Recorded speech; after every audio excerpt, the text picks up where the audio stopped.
Yo les gens, c'est Matou pour une toute nouvelle vidéo, j'espère que vous allez bien. En tout cas, pour ma part, ça super. Donc aujourd'hui, je vous retrouve sur Clash of Clans parce que BO2 bug. Du coup, ça sera pour lancer le nouveau principe de vidéo. Du coup, avec des gameplays de Clash of Clans pour l'instant, en fond. Du coup, je suis en présence de Benji. Salut à tous. Du coup, pour ce premier épisode, ça sera Benji qui va raconter l'histoire. Du coup, je te laisse raconter l'histoire. Bon alors je vais raconter l'histoire de la vieille poupée. Une petite fille reçoit un étrange colis le jour de son anniversaire. À l'intérieur, une ancienne poupée hideuse, effrayante, à l'aura diabolique. Les jours de l'enfant sont désormais comptés. Lucie est une petite fille comme les autres. Le matin de son anniversaire, sa maman la réveille et lui annonce que le facteur a délivré un colis adressé à la fillette. Surexcitée, l'enfant s'empresse sans ménagement de déchirer le papier d'emballage et d'ouvrir le carton. Elle pousse alors un cri strident et découvrant le contenu du paquet. C'est une vieille poupée, la plus horrible et la plus répugnante poupée que la jeune Lucie n'ait jamais vue. La poupée est complètement chauve, sa peau toute craquelée et recouverte de salissures. Mais le pire dans tout ça, dans ce sinistre spectacle, ce sont ses dents. Anormalement longues, pointues et gâtées, bien loin du sourire éclatant, de la blancheur et de pureté des poupées traditionnelles. Elle donne au jouet une allure bestiale mauvaise. Dans un frisson d'effroi, la petite Lucie jette la vilaine poupée dans un coin de la pièce, le plus loin possible d'elle. Sa maman la réprimande sèchement. Tu sais, la personne qui t'a renvoyé ce cadeau a dû se donner beaucoup de peine pour trouver une poupée aussi ancienne. Tu devrais être reconnaissante d'une telle attention, finit-elle d'un ton sévère. Lucie voulut protester, mais sa mère ne voulait rien entendre. Elle força la fillette à garder le présent. Frustrée, mais néanmoins obéissante, Lucie alla cacher la vilaine poupée dans un placard sous l'escalier, en prenant soin de la dissimuler derrière une grosse pile de boîtes de chaussures.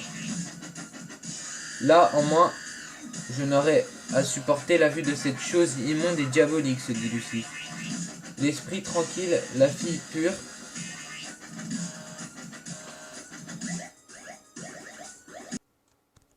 ainsi profiter du reste de sa journée d'anniversaire.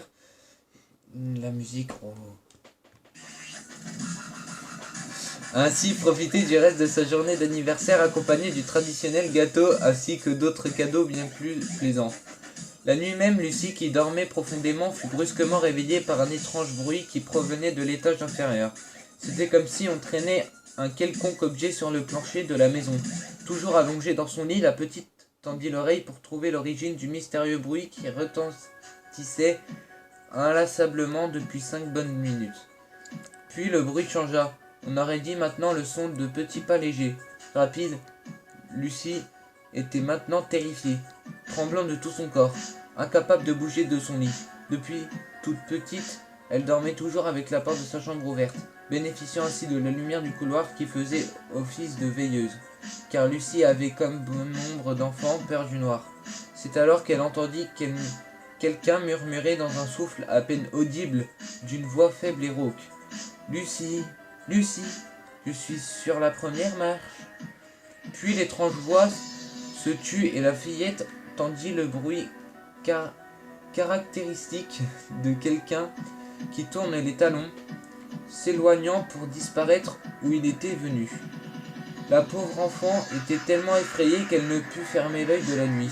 Elle resta couchée dans son lit, figée, les yeux grands ouverts jusqu'à l'aube, où sa maman vint la lever pour se préparer à aller en classe. Lucie tenta d'expliquer à sa mère ce qui était arrivé pendant la nuit, mais la fillette était tellement épuisée qu'elle crut sa maman quand celle-ci lui répondit que ce n'était rien, qu'elle avait dû faire un mauvais rêve. Voilà tout. Ça doit être cela, se convainquit l'enfant. Excusez-moi. Bien sûr, ce n'était pas le cas. Lucie le sentait. Elle supplia ses parents de jeter la poupée aux ordures, mais ces derniers lui retorquèrent que c'était un cadeau et qu'un cadeau ne se jetait pas. Le soir venu, Lucie alla se coucher de mauvais cœur. Juste avant, afin de se rassurer, elle alla jeter un coup d'œil dans le placard sous l'escalier. Derrière les boîtes de chaussures, la fausse poupée était toujours là, à l'endroit même où la fillette avait caché le jour précédent.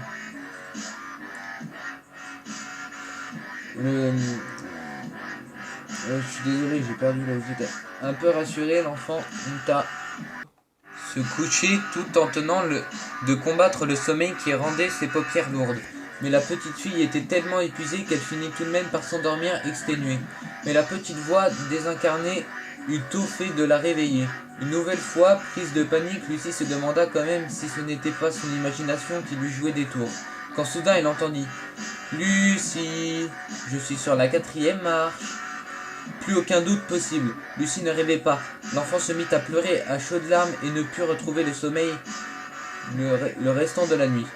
Le lendemain, dans la cour de l'école, Lucie expliqua à ses camarades ses mésaventures depuis qu'elle avait reçu l'horrible poupée pour son anniversaire. Comme il fallait s'y attendre, ses amis se moquèrent ouvertement d'elle, la traitant de peureuse, menteuse ou de bébé. Mais Lucie s'en moquait. Elle n'entendait déjà plus les railleries des autres enfants autour d'elle. Une seule idée lui traversait la tête. S'il a fallu à la poupée seulement une nuit pour monter de 3 marches, cela signifie qu'il ne lui faudra plus qu'une pour atteindre le sommet de l'escalier, conclut-elle. La nuit venue, Lucie prit la décision de fermer la porte de sa chambre pour la première fois depuis sa naissance. Quand sa mère voulut éteindre la lumière, elle se retourna et demanda à Lucie pour quelle raison la fillette n'avait plus peur du noir tout à coup. C'est toujours le cas, maman. Mais est-ce que je pourrais plutôt laisser la lumière de ma chambre allumée au lieu de celle du couloir ? Non, Lucie, la lumière de ta chambre est trop forte. Elle va t'empêcher de dormir. Lucie accepta donc de dormir sans lumière, la porte fermée. Toutefois, une fois sa mère sortie, la fille ouvrit les volets de la fenêtre pour laisser pénétrer les faibles rayons de lune qui parvenaient à l'extérieur. Elle commençait tout juste à somnoler quand retentit le bruit et la voix apparut 3 nuits plus tôt. « Lucie, je suis arrivée à la dernière marche. » Cette fois, la voix était claire, distincte, toute proche, dans l'obscurité de sa chambre. La fillette entendit un cliquetis qui la fit sursauter de terreur. Elle n'en était pas sûre, mais il lui sembla voir la porte de sa chambre s'ouvrir lentement, très lentement. Le lendemain matin, le corps sans vie de Lucie gisait au bas de l'escalier. Ses parents conclurent que leur fille s'était levée pendant la nuit pour se rendre aux toilettes, qu'elle s'était encoublée et avait trébuché dans les escaliers, se brisant la nuque dans sa chute. On retrouva la vieille poupée à côté du petit corps inerte de la pauvre enfant. Lucie et la vieille poupée furent enterrés ensemble au cimetière local. Lors de la mise en terre, personne ne trouva les mots pour qualifier la tragédie qui s'était produite. En guise d'adieu, la mère de Lucie lâcha en quelques mots. Elle aimait cette poupée. Maintenant, elles sont ensemble pour l'éternité. Et ben voilà les gens, c'est la fin de l'histoire. Donc, c'était le conte de la vieille poupée. Du coup, crédible cette histoire ou pas? Franchement non, parce que une poupée ça ne peut pas être vivante. Mais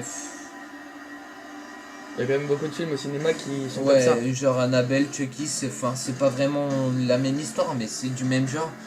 Mais ça pourrait faire un bon film, surtout que c'est pas la même poupée du tout, ça pourrait faire un bon film d'horreur. Je sais pas si elle existe en film d'horreur, mais ça pourrait faire un bon film d'horreur. Ok. Du coup, bah moi j'espère que les gameplays pour de Clash of Clans vous auront plu. Donc encore désolé que ça soit pas du Call of. Ma play, et puis qu'il y a eu 2-3 couilles dans le tas. Ouais, 2-3 couilles. Et parce que ma play il fait que de crash et ça commence à me saouler. Du coup, c'est 2 attaques de moi et 2 attaques de Fureur. Du coup, Fureur qui est juste dans le clan Clash of Clans, qui n'est pas sur Call of. Gros GG à lui. Désolé. Donc gros GG à lui. Donc dites-moi dans les commentaires si ce principe de vidéo vous plaît. Donc la prochaine fois j'essaierai de mettre du Call of. Si je peux pas, bah ça sera encore du Clash of Clans.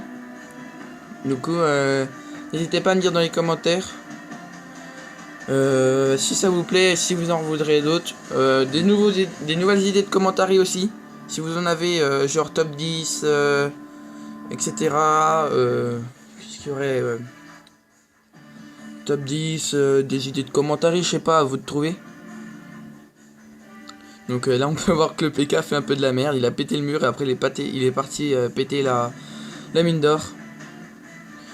Du coup bah il reste 50 secondes donc je vais vous laisser avec la musique qu'on avait mis en fond. Donc c'est des musiques d'horreur qui allaient bien avec le thème.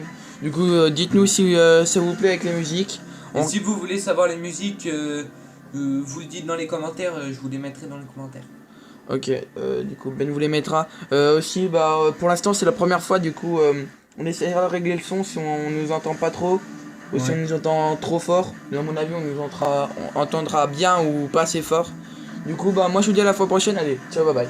Salut à tous.